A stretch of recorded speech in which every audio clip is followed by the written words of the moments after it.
Everyone loves a good David versus Goliath story. But in venture, Goliath is called Sequoia and he shows up with hundreds of millions of dollars every single time and a killer portfolio. Every time Sequoia shows up, you think the deal is over and they're gonna win every time. But actually, oftentimes it's not. So how does David still win? In this video, I'm going to pull back the curtain on what happens when a small fund like mine goes head to head with some of the biggest names in venture, but actually still win. Whether you're a founder trying to understand how investors think, or if you're an LP or an angel trying to get access to better deals, this video is for you. I'm going to take you behind the scenes of how angel investing works at the seed stage, where the underdogs still get a shot every day. But first, if you're interested in startup investing, please consider subscribing to the channel. It really helps me grow, and I publish a new video every week about behind the scenes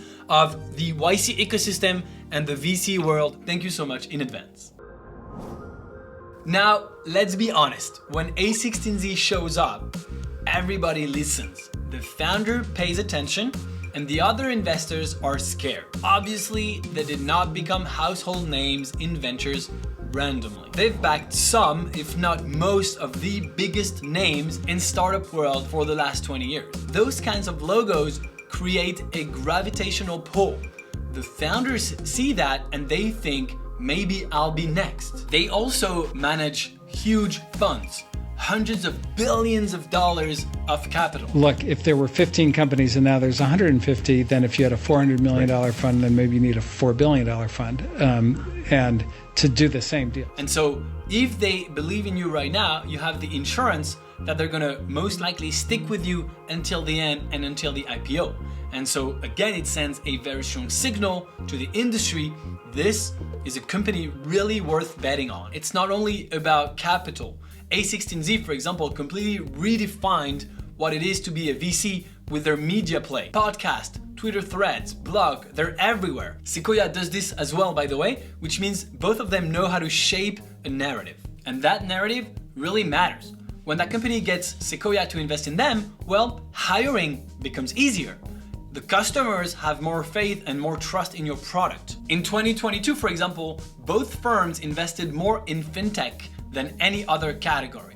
Not because it was trendy, but because when they commit to a sector, it becomes the trend. That's the power of their brand at scale. It's kind of like luxury fashion. A founder might pick a VC just because they want the Chanel logo on their pitch deck, even though maybe a custom-tailored partner might actually be a better fit. We'll get into how smaller funds like mine can still win deals later in the video, but the fact that you're watching this, it's part of the answer. Brand matters. And just like Sequoia, I'm building mine in my own way.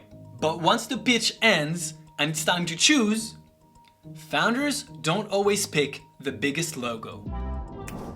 Startups don't raise money for the logo. They raise money to survive, but mostly to thrive and to win. And the investors they choose along the way might make a big difference. Founders want 4 things. First, speed. Big firms, big organization, it might take you some time to decide and to answer. I always come back to founders with a commitment in less than 48 hours, often less than 24 hours. So on this, I'm usually one of the fastest. So I've won some deals in the past, beating big firms, by being the very first one to answer and to commit. This is great for founders because it allows their round to move on quickly and pick up momentum. So they're often excited to accept my check. Second is certainty. Founders don't want a maybe. They want to be sure they can count on you.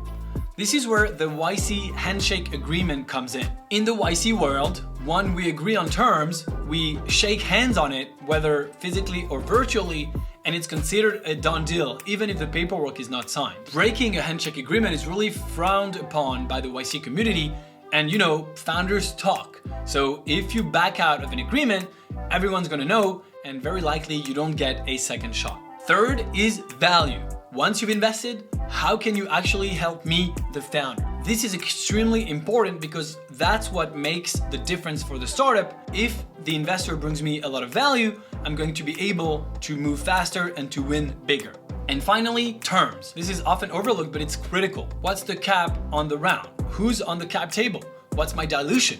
Are you adding or asking for weird clauses on top of what you're signing? All of those really matter. So when founders weigh all of this together, it's not about the biggest logos anymore. It's about what makes more sense for the company right now. And that's where smaller funds like mine often win. We move fast, we get to conviction, we're clear, and we're committed, and then we stay aligned with the founder from day one until the end. And once a founder really gets huge momentum, that's when the heavyweights shows up. I've been in rooms where Sequoia is circling, A16Z is lurking, and every investor knows one wrong move and you're out of the deal. When you're investing in YC batches, especially when you focus on the top 2% of YC companies like me, you know that the big firms are looking at the same deals as you. Sometimes you know they're circling early, and other times it's a complete surprise and you're hit by an update from the founder, hey, we just signed Sequoia. Of course, sometimes you lose some of those. But remember, big firms move slowly. They're making a ton of due diligence, they're sometimes waiting for higher traction. So that's my shot to swoop in, tell the founder I already have great conviction on him, and win the deal. But here's the twist. This is not winner takes all.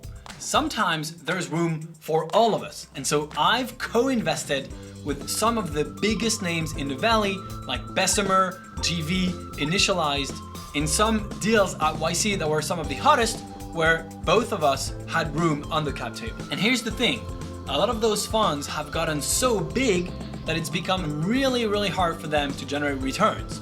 They need hundreds of billions of dollars in exit value just to return the fund.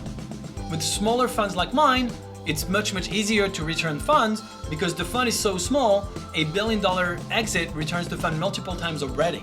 So that's a big advantage we have for our investors if we're able to get into the hottest deals, which in the case of Lobster Capital, we are. I'm not trying to out-muscle Andreessen Horowitz. I won't be able to. I'm trying to be faster, more convicted, and just more nimble than they are. I back 3 to 5 companies per batch. That's it. It really shows to founders that if I chose them, I have very high conviction in what they're building. It also shows them that I'm going to be able to dedicate some time to help them compared with many other funds that back 50 companies per batch. That level of focus is rare, and founders really feel that. I've built my reputation and my network in the YC community.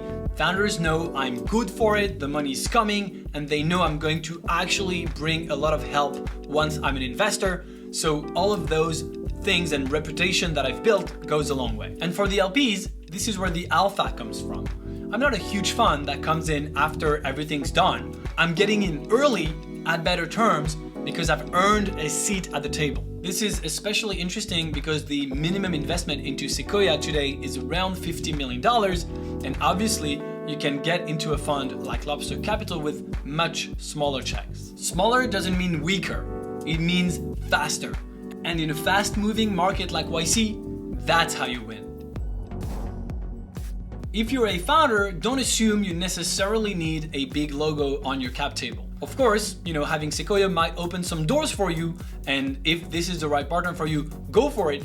But if you have someone else that you really trust, that really believes in you, and that can help you, go for that person as well. If you're an investor, don't assume tier 1 always means success. First of all, your likelihood of accessing those funds is very low, but second of all, there's a lot of specialized players in a lot of fields that might be interesting to you that are returning a lot of money to their investors as well. And if you're watching this because you're thinking of investing in startups, well, this is what I do every day, and I can tell you, you don't need to be the biggest one to win. You need to be sharper, faster, and with the most value. That's it for today. Thank you for watching. If you want to see how I evaluate YC startups before everyone else, subscribe to this channel. And of course, if you want to learn more about Lobster Capital, you can subscribe to my newsletter. The link is in the description. Thank you for watching. See you in the next one.